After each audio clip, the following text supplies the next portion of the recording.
Hello，大家好。那今天呢，我又来记录视频日记了。今天呢，我想记录一下，就是我对于思维与现实物质之间的关系问题，也就是人的思想、人的思维和这个物质世界之间的一些联系。可能大家也有过这方面的科普，但是提出这个问题以后，大家可能大多数都会觉得自己的想法就是想法，和现实物质怎么能对等呢？但是我有了一些自己的认识，我觉得人的就是精神层面和物质层面，有的时候不是，有的时候就是它可能就是一样的。然后当然我也是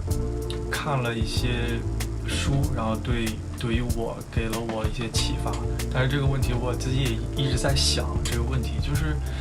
怎么样说能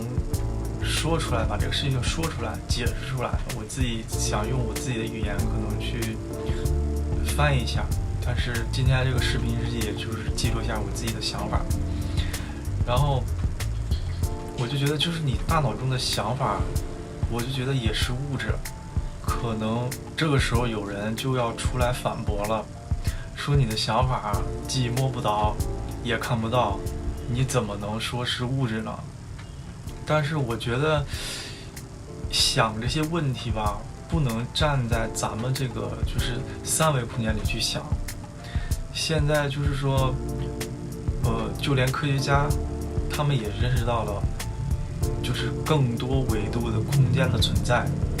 可能现在的科学家还没能找到一种合适的方式来告诉大家。我相信大家都看到过，就是前段时间一直在抖音啊这些平台上，就是播放的这些，就是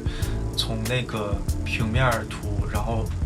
就是变成一维空间、二维空间、三维空间，就像这样的，大家可以去看一下。我想大家都应该看到过。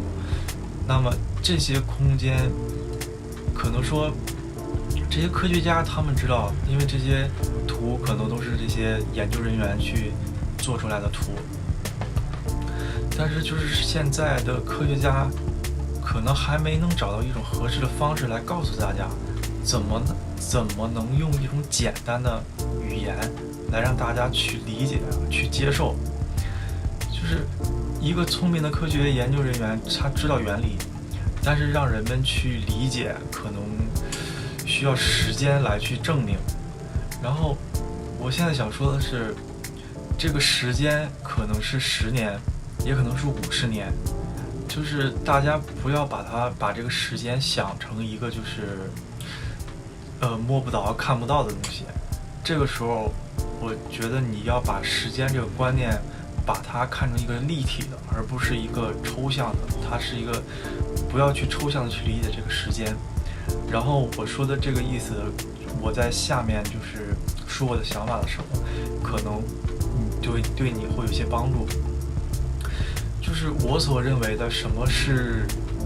就是三维空间的限制呢？这个时候也就是要提到我说的时间。我觉得就是时间，当然肯定也有其他因素，但是我觉得在三维空间里，其他因素可能会占的比较小吧。这段话呢，我觉得大家可以仔细想一下我说的意思。然后下面呢，我也会继续来就是解释一系列的问题。现在我回到开头咱们所说的问题，就是人的意识，人的思维，人的思想，它怎么和物质世界是一样的？我有一个就是能让你去感受到它们存在的方法。然后其实这个方法呢，我觉得是每个人都亲身经历过的，但是可能说你没有注意过，没有在意过它的存在。那我说的这是什么方法呢？就是我举一个例子，举一个我的例子。我最近因为在运动，在健身，当我就是跑步或者跳绳的时候，比如我跑了10分钟，然后呢，或者我跳绳的时候吧，然后我跳绳，大脑我跳绳，我肯定要记录一下我跳多少下吧，然后我要记录一下嘛，就是我大脑中在记录跳绳的次数。当跳了95次、100次的时候，这个时候就是感觉，如果你的身体到了你觉得快要极限的时候，然后我的大脑中还在继续数着我跳了多少次，然后101次、102次。但是呢，这个时候我身体就是已经感觉已经到了极限了，然后我腿就是感觉特别的沉，但是呢，我的大脑又想要去记录跳绳的次数，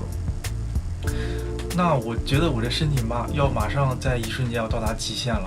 这个时候，我大脑中还在记录跳绳的次数，那么就会出现一个问题，你会发现，你每说一个数字，好像就是也是在给你的身体添加负担。这个时候你的腿可能已经很沉了，然后你记这个数字，你感觉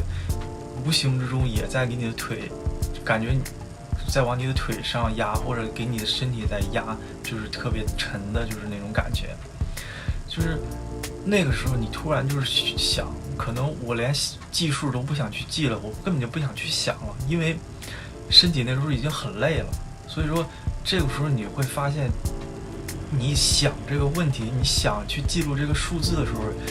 也是感觉在费你自己的体力。你可能这个时候不去想了，然后还能继续多跳几个，但是你如果继续想，你可能跳的次数越来越小，越来越少。这个时候我觉得这就是人的思维、人的思想意识和人的物质身体产生了一个联系。有的人可能还是觉得就是说不太理解，我觉得现实世界里其实也会有一些事例，只是确实是人们没有去过多的去了解。我再举一个我觉得一个例子，就比如说你做梦，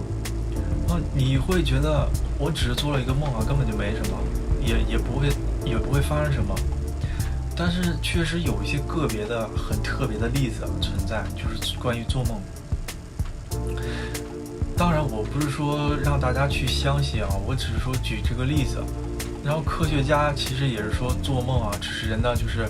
大脑皮层大脑皮层发生了一些反应。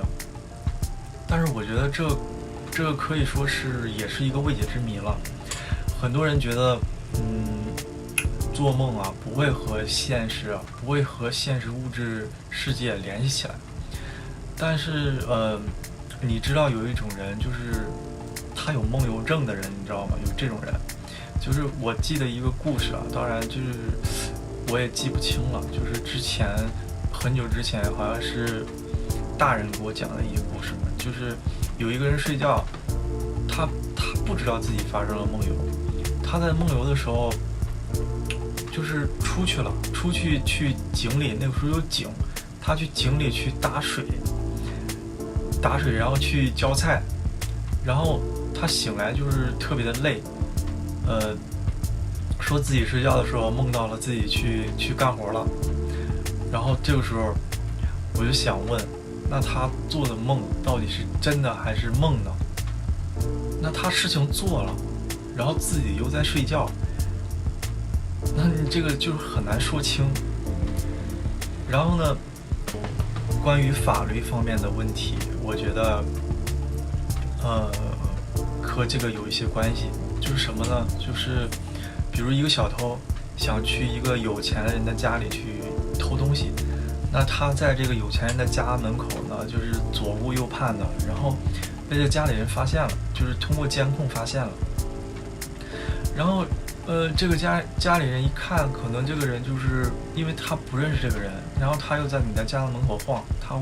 就马上就会报警了。报警之后呢，警察抓到这个小偷，然后去审问，然后这个小偷他承认了，他说我就是想去他家里去偷东西。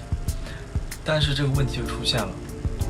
他想去他家里偷东西，但是他还没有做这件事，他只是在家门口晃悠，他并没有去真正的偷东西。但是呢，最后在判决的时候也会判他，也会罚款，或者是甚至拘留。为什么呢？所以说这个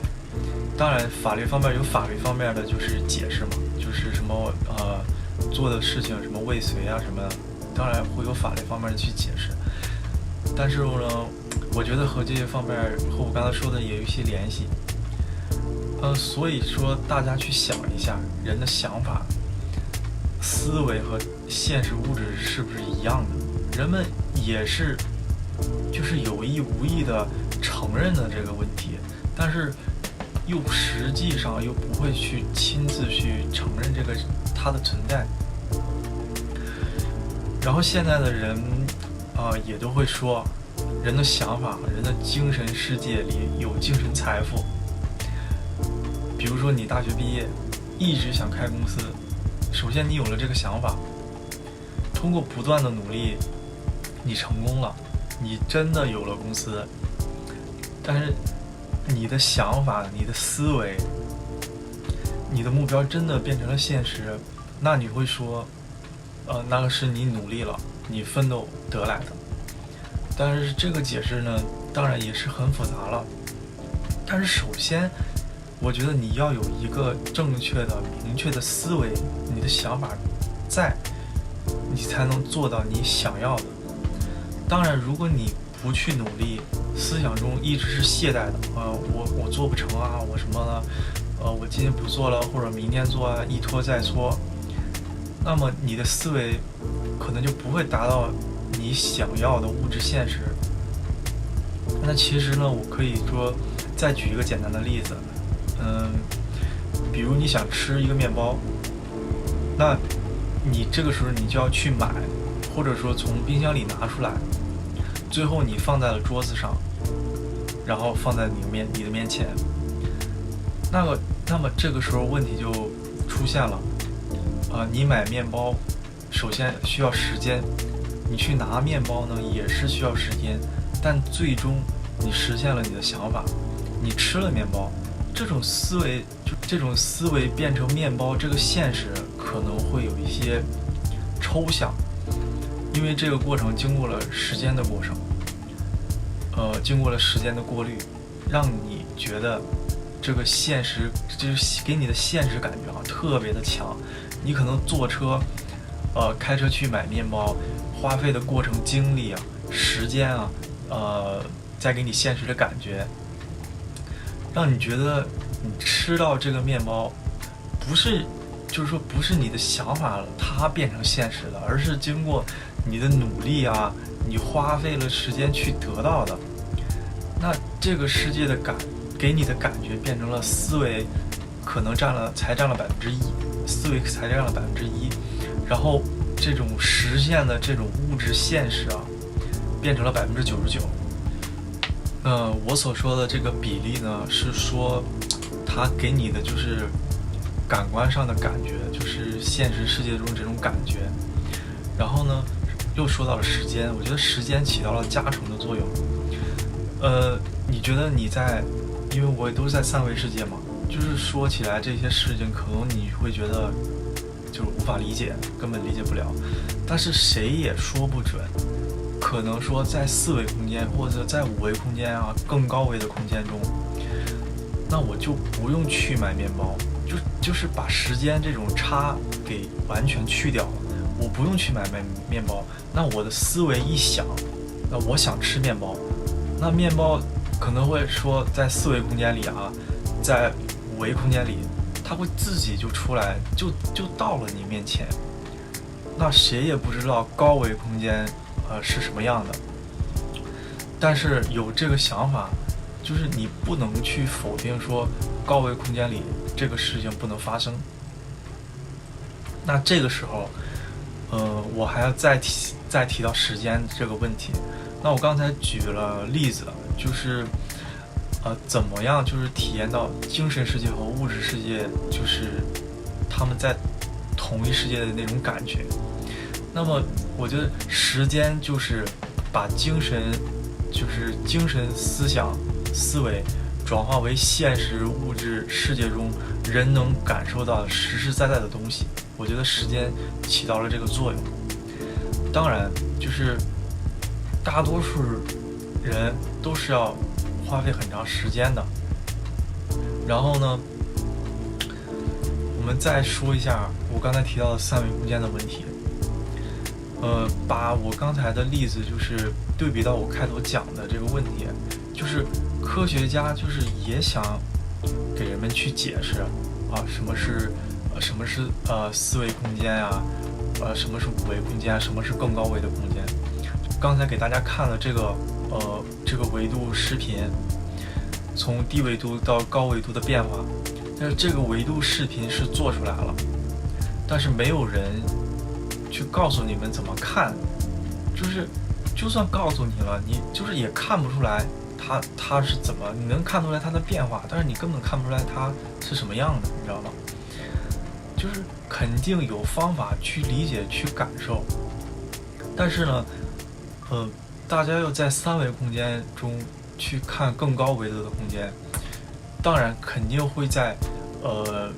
会站在很多角度上，很多就是方向上去想一个问题，就不能说去一个方向去想问题，就是要站在很多的角度、很多的点去看、去感受。而且就是我认为很多时候理解其实也不难，就是很多都在人们的生活中，或者很多都在就是说大家的自己的身体上。当然就是说不是说看身体的表面，我觉得要去理解自己的内心，自己的就是自己的真实想法就是不要去总盯着就是物质生活，就是物质世界的东西。当然就是我的意思也不是说就是不去工作了不去挣钱了，不是这个意思。就是我的意思就是大家不要去太依赖物质世界中的东西。很多就是有学问的学者也说过，人的思维世界是很丰富的。然后我也不是说这个时候我也不是说建议大家去天天去空想然后我只是觉得现实物质这些世界是很不稳定的，然后有很大程度上是大家的想法有的时候会决定世界的发展。那我这么说可能有的人会觉得就是很不能理解，就是如果你能仔细的就是思考一下，就是我上面说的一些例子，就是说当全世界的人就大脑中都在想着就是怎么赚钱，当然不是说想着赚钱不好，只是大部分人会想用不正当的方式去得到利益。那么这么强大的思想就慢慢的形成，天长日久，就是这种力量会越来越大。而且刚才提到了时间，在这个就是时间在你的思想和现实物质空间它是起到加成的作用的。就是可能说加成可能有点不准确，但是就是说时间它可能是这件事情的催化剂，它会慢慢的把这些想法会慢慢的变成现实，就是这么简单。但是呢又很难去发现它，去理解它。但是这种实现就像我刚开始举的例子一样，你运动到了一个你身体的极限，那么在一瞬间好像昙花一现，就是你感受到了思想，就是思想，你的思维，你的意识和现实物质身体感觉到了那种临界点，他们在一瞬间就是融为一体的感觉，就是让你感受到了体验到它的存在那种感觉。那这时候反映到现实中来，就像刚才讲的，当全世界的人很大部分的人去想的就是通过不正当的就是不劳而获的那种感觉去那样想着去得到一些利益的话，那么就会像股市的泡沫一样，也是昙花一现，达到了最高点，一下子就破裂了，会发生这种情况。那我今天呢就说这么多吧，也就是我最近想到了这些，然后就想记录下来。如果你看到了，觉得有一些帮助了，那我希望你也能继续关注我。最近呢，其实我也很想做一些视频，但是当然做视频确实是我的兴趣爱好。然后呢，因为很多事情啊，就是因为很多朋友都很忙，我想和朋友一起做，然后出去拍摄呀，但是发现就是大家都很忙，但是我自己呢，虽然说有很多想法，但是觉得拍出来可能也很一般，因为我也很业余。反正呢，我会以后呢会尽力多出一些关于记录自己的视频日记，我觉得对于我以后会有一些帮助吧。然后我的想法记录下来，当然想法肯定不会是一成不变的。那我觉得我以后再看到这些视频呢，我也能就是更加的完善自己，然后继续提高自己。那今天的视频就到这儿了，如果你能看完，真的很感谢，再见。